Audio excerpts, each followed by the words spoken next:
It was a cold winter night. Inside a small diner, a woman and her little daughter entered, their eyes filled with shame.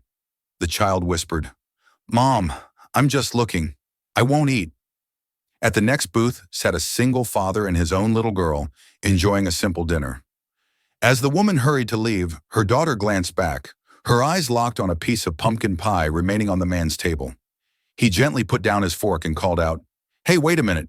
Please sit down." The woman stopped, her body trembling. We don't have any money." "I wasn't talking about money," he replied. The man was Ethan Cole, 36 years old.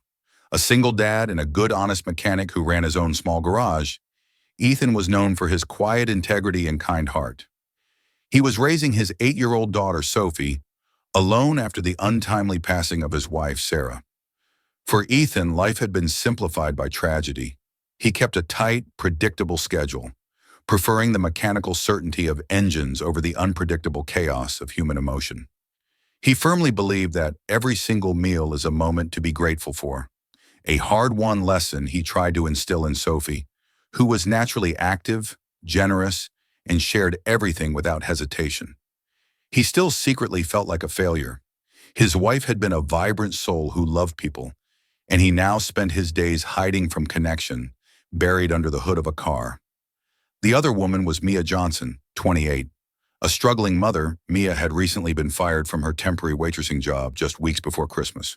She was educated, a university dropout, specializing in accounting, but poverty had stripped away her confidence and dignity.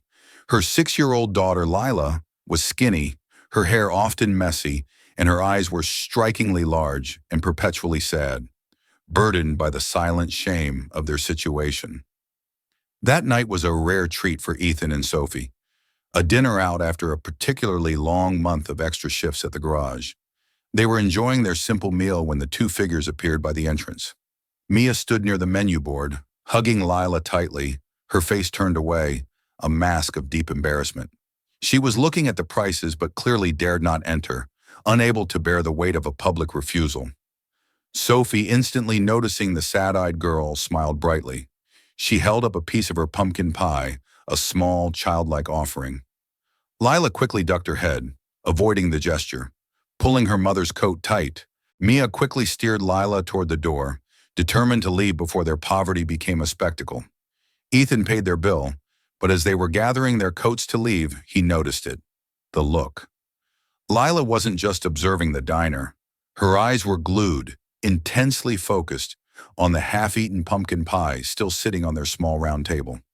It wasn't a look of greed, but of profound, aching hunger that mirrored a look Ethan had once seen in his own mirror after Sarah died. A simple, basic need for comfort that life had ruthlessly denied.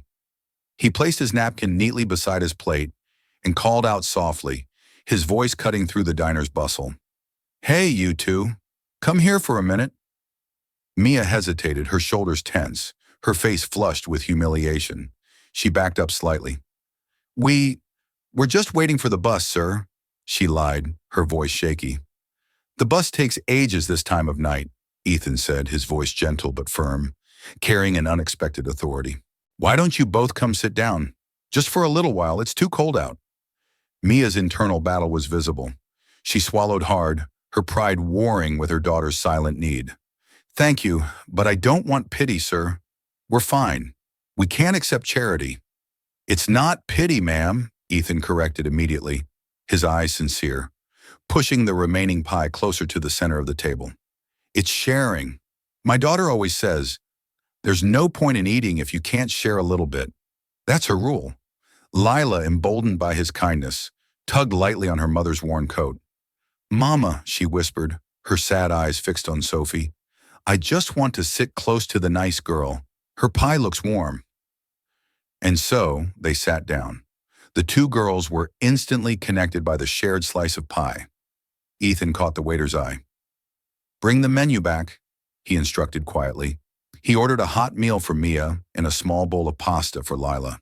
"And keep a running tab for this table, please. I'll take care of it." During the meal, Mia remained almost completely silent, unable to meet Ethan's eyes, accepting the food with minimal grace, eating only after making sure Lila took her first bite.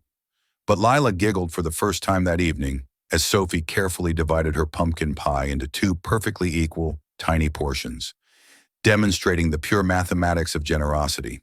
When the two women finally stood up to leave, the tension was gone, replaced by a lingering, awkward warmth. Ethan didn't give her cash. Instead, he gave her a direct invitation. If you are hungry again tomorrow, or need a hot place to stand, come to my garage, number 23 on Elm Street. I always keep milk and stale donuts there. No questions asked, just promise me you won't stay out in the cold. Mia simply nodded, her eyes red, unable to form words that felt sufficient to thank him, knowing the true currency of the night was dignity, not dollars. The young waiter at the diner later told his manager, "That man, Ethan, he didn't just pay the bill. He pulled me aside and said, 'Please keep this completely between us. Don't tell them I paid for it so they don't have to feel ashamed.'" I've seen kind people, but I've never seen anyone be so kind while being so utterly discreet about it. He just wanted them to eat without feeling like a project. The very next morning, Ethan opened his garage door to the biting winter air and found the mother and daughter waiting outside, clutching two small empty paper bags huddled near the only working heat vent. "Good morning," Ethan greeted them easily, as if they were scheduled clients, minimizing the awkwardness of their need. Mia stepped forward, her face serious, holding out a crumpled dollar bill. "I came to repay you, Mr. Cole. Thank you for last night. It was the first real food Lila has had in days. We ate the second half of the pasta this morning." "There's no repayment necessary," Ethan smiled, gesturing them inside the oil-smelling, noisy sanctuary of his workshop. "Just come in and have some breakfast. The donuts are probably day old, but the milk is fresh. You can drink your tea in the office." "Daddy, they came!" Sophie cried out, running from the small office nook, instantly pulling Lila by the hand toward her collection of brightly colored spanners and tools. The sheer normalcy of the welcome was the most shocking thing to Mia. Mia, overwhelmed by the instant, guileless inclusion, stood near a chassis lift. "You are truly a good man, Ethan. I can't remember the last time anyone treated me with such simple kindness. I'm used to being invisible, just a smudge on the background of the world." "We've all been in that place, Mia," Ethan replied, wiping grease from his hands with a cloth. "We've all needed someone, sometime. Being kind is free. It's the least we can do to make life a little less hard." Mia started to come every day. She felt a debt she needed to settle, one that money couldn't buy. She started sweeping the floor, dusting the tools, and organizing the chaotic shelves of the small office.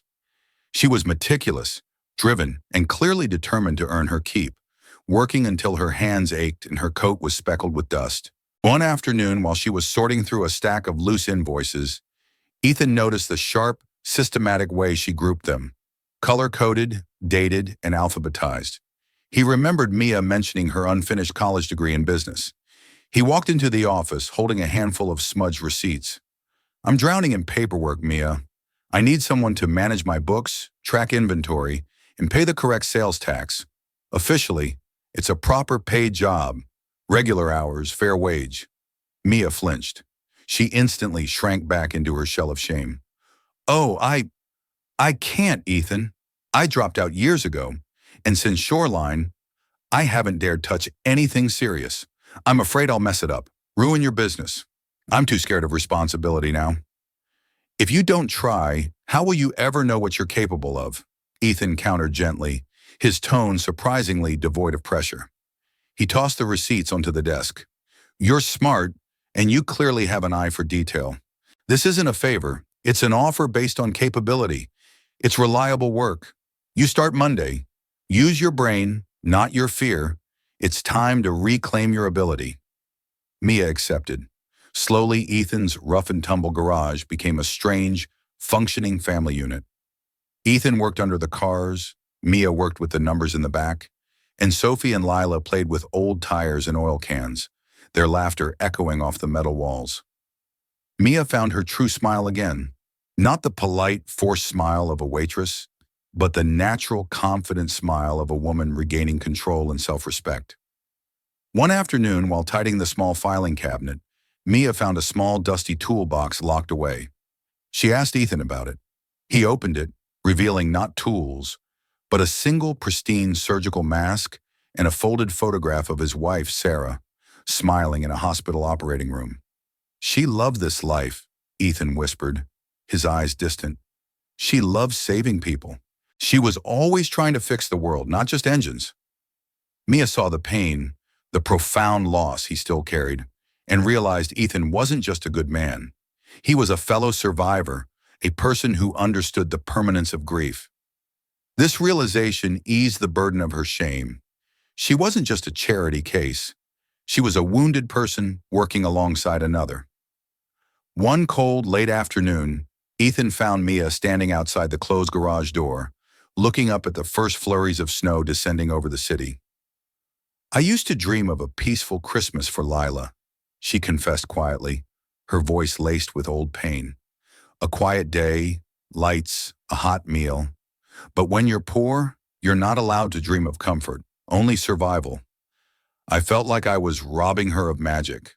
"No," Ethan corrected her immediately, joining her under the flickering street lamp. "Dreaming is the one thing no one, rich or poor, is allowed to take from you. It's what keeps you walking, Mia. It's what Sarah taught me."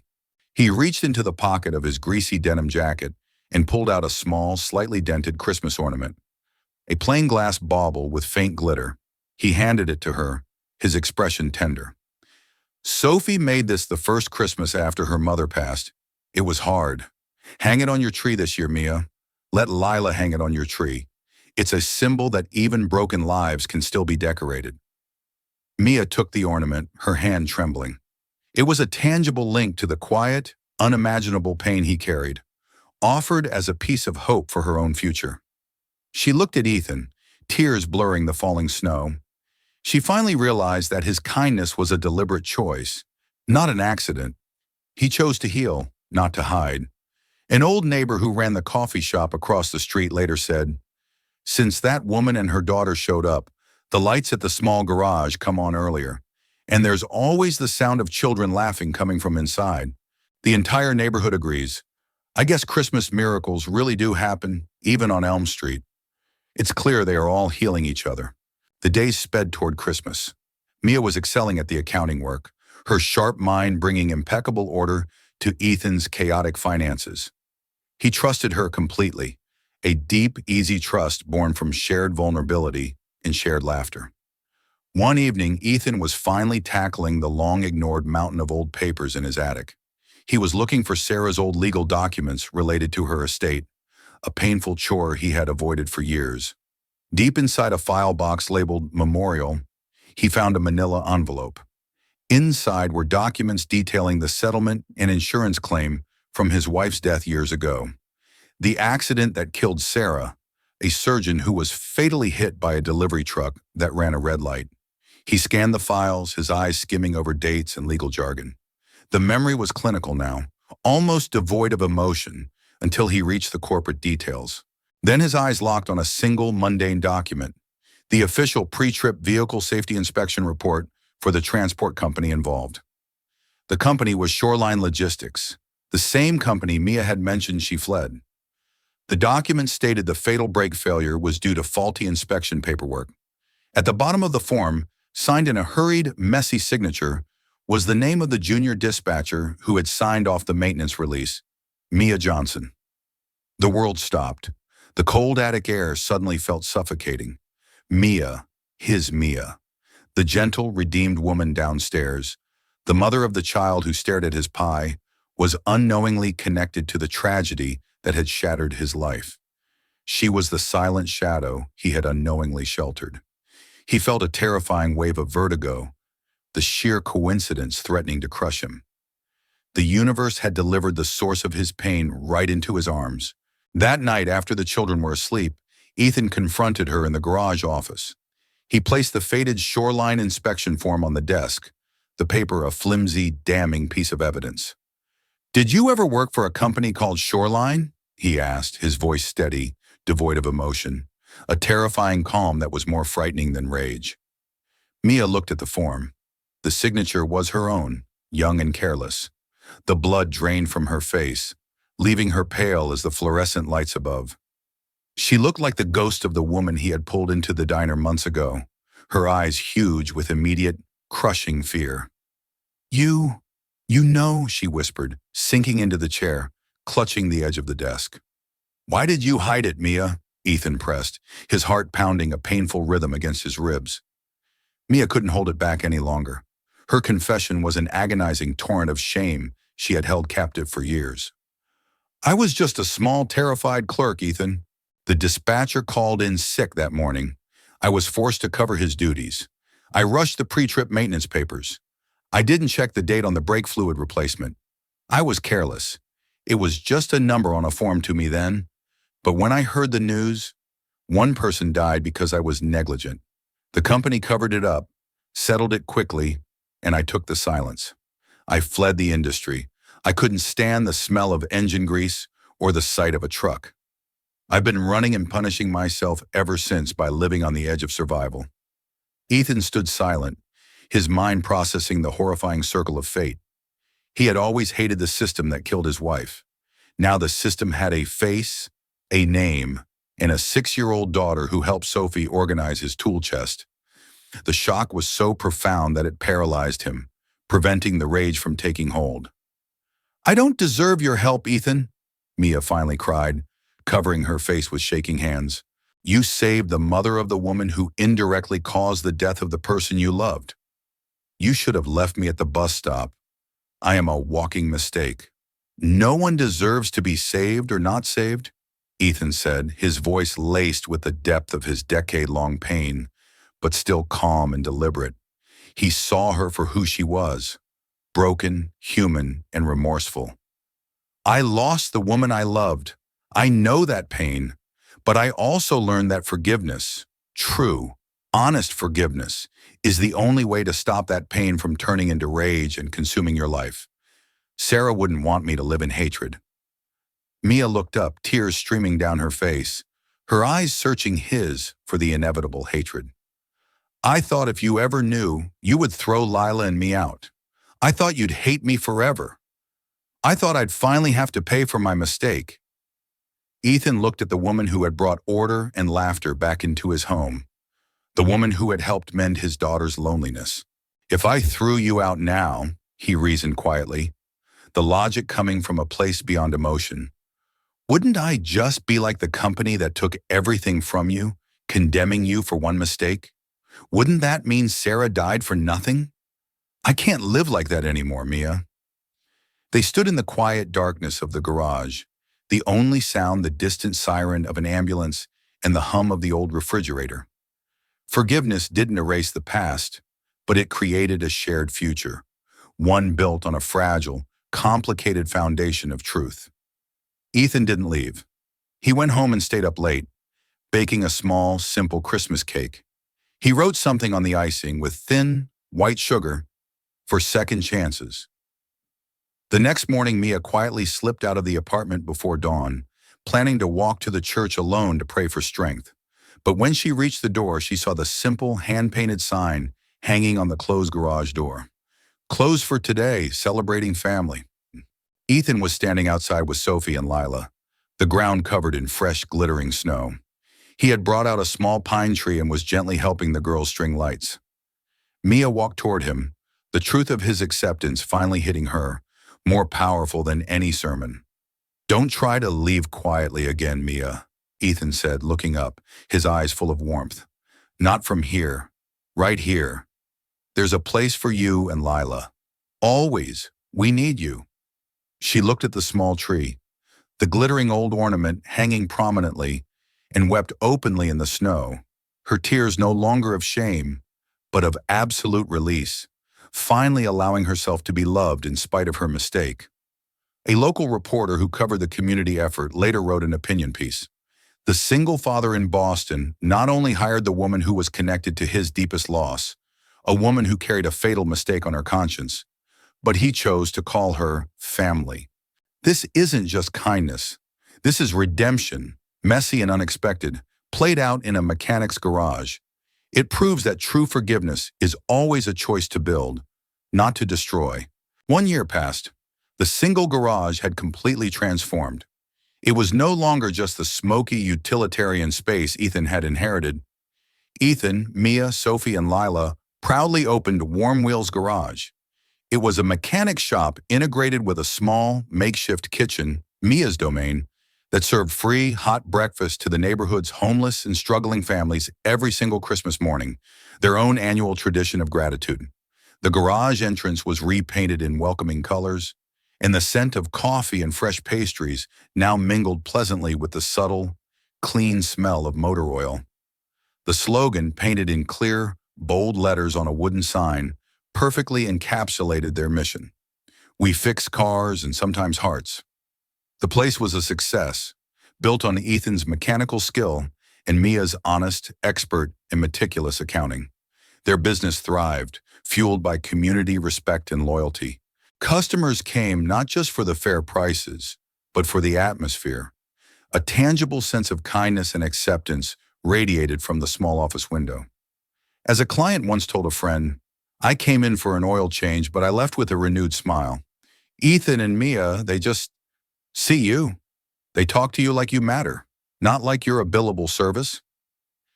Ethan, who had once dreaded human connection, now thrived on it. Mia, who once feared responsibility, managed their growing finances with fierce confidence, ensuring every dollar was accounted for, determined never to make a careless mistake again. The kids, Sophie and Lila, now inseparable sisters, spent their afternoons doing homework together on a small table Mia had painted blue, their collaborative energy the true heart of the garage. On Christmas Eve, the four of them were inside the bustling garage, which now smelled of hot cocoa and cinnamon instead of just oil and engine grease. They were baking cookies, stringing new lights, and decorating their tall, brightly lit pine tree. The scene was simple, chaotic, and profoundly happy, the definition of a safe haven.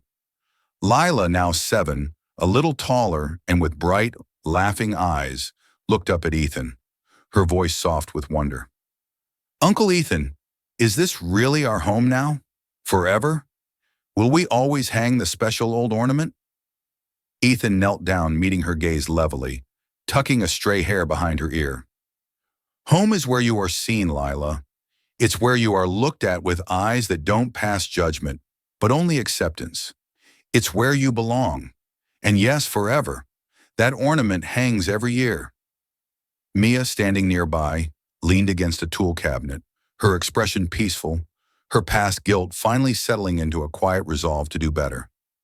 She smiled at Ethan, the memory of her shame now distant, replaced by gratitude. "And," she added gently, "it's also a place where someone is ready to share their last piece of pie, even with a complete stranger, because they understand what it means to be hungry for more than food." Ethan reached out and took her hand. It was an easy, natural gesture that didn't need explaining. Their connection was a tapestry woven from sorrow, forgiveness, and the shared, deliberate choice to build a new life from the ashes of two broken ones. They were a family forged not by blood, but by a shared purpose, helping every hungry heart they encountered, just as they had been helped. From today, I choose to look at each other for one beat longer. I will live kindly. Another year passed, marked by the steady, quiet work of redemption and generosity. On Christmas Eve, they hosted their annual Dinner of Shared Kindness, a small, intimate gathering held right in the middle of the Warm Wheels Garage. More than 60 people attended, including clients, neighbors, and several formerly homeless individuals who had first come for a free breakfast and found a community. Ethan watched the room, his heart full. The air was thick with the scent of pine and roast turkey. Sophie and Lila, now inseparable, were twirling and singing next to the brightly decorated tree, their voices the pure sound of a childhood restored, while Mia moved efficiently, delivering hot plates and sharing warm smiles with everyone, making sure no one felt like a visitor. He found Mia by the kitchen area, catching her eye over the crowd. He stepped closer, dropping his voice to a low, intimate tone. "Thank you for not leaving quietly that first night, Mia. Thank you for staying. I don't know where I would be now, without the two of you," she replied, her eyes holding his with a depth of emotion only they could share. If you hadn't seen my little girl staring at your pie, Ethan, I think I would still be running or hiding under a bridge. That single moment, your choice to look closer, saved more than just Lila's life. It saved my soul. He laughed softly, the sound full of easy contentment. Maybe every true miracle starts with eyes that know how to wish, and a heart brave enough to act on the wish. She squeezed his hand, her touch conveying a decade of shared grief and 3 years of shared grace.